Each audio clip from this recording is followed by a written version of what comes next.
So the moral of this video, if there ever has to be a moral to a video, is don't give up. I was really 5 minutes away from pulling the plug on this photo trip.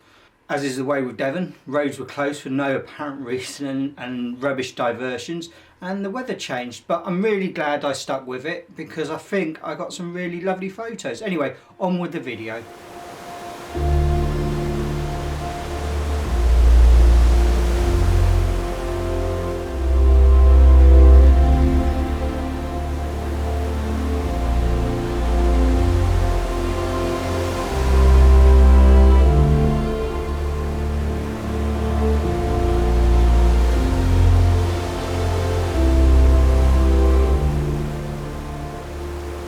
And welcome back to the channel. Today I'm back at Aimer Cove. This is a location I love coming to, but I'm not really photographed much. Now, I was here probably last month, where I did some drone footage, basically scouting the area out. Now today, just to keep it simple, I'm going to concentrate on those rocks over there, with the sea coming out and the wonderful lighting. I think I should get some lovely shots, especially we're using my wide-angle lens and some long exposure photography. Let's see how we get on. So I think with the way the tide is going at the moment and how far the sea is in, I'm going to revise my plan slightly and use the 24-70 to start with.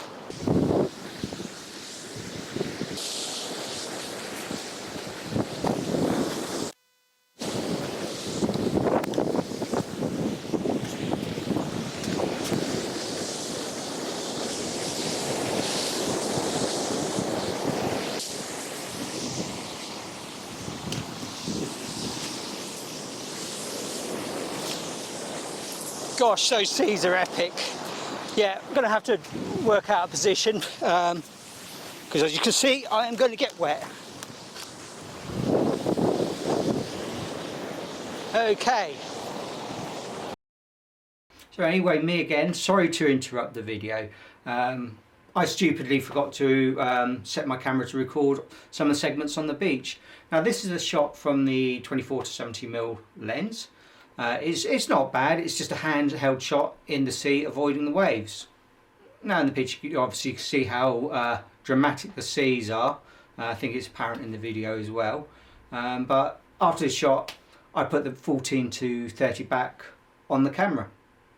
So anyway, after the one shot with the 24-70 I decided to put the 14-30mm lens back on and bring out the tripod again and try and time the waves better.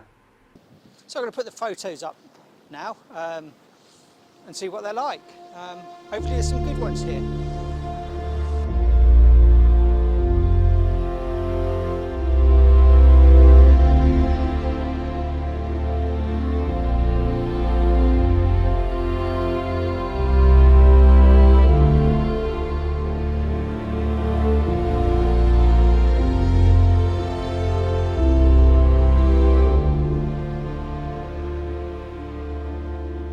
Normally I'd like to talk about the process of how I filmed the video or shot the photos, but unfortunately because the waves were so big I had quite a lot of trouble moving the tripods and timing with the wave, so hard enough with one camera let alone two, so hence no explanation while I'm photographing it. But basically all the shots I shot down really low because I feel the 14-30 does exaggerate angles quite nicely and make the rocks look a lot bigger. Also I used a 10-stop ND filter which gave me about 51 seconds of exposure, which was great, but at f/22, but I think I'll put that on the photos as they appear.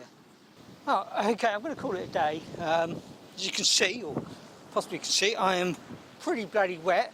The tide's been, or the waves been a bit unpredictable and I've been timing it wrong.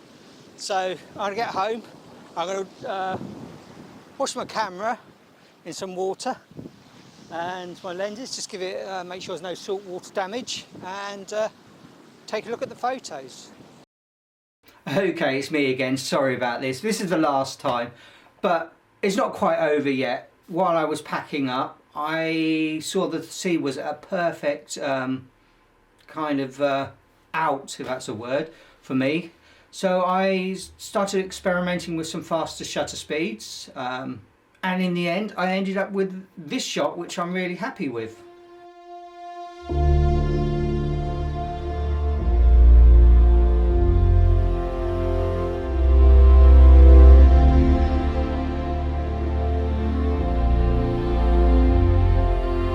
So yeah, great day shooting photos. Downside, I'm slightly wet. I'm going to have to go and wash my cameras.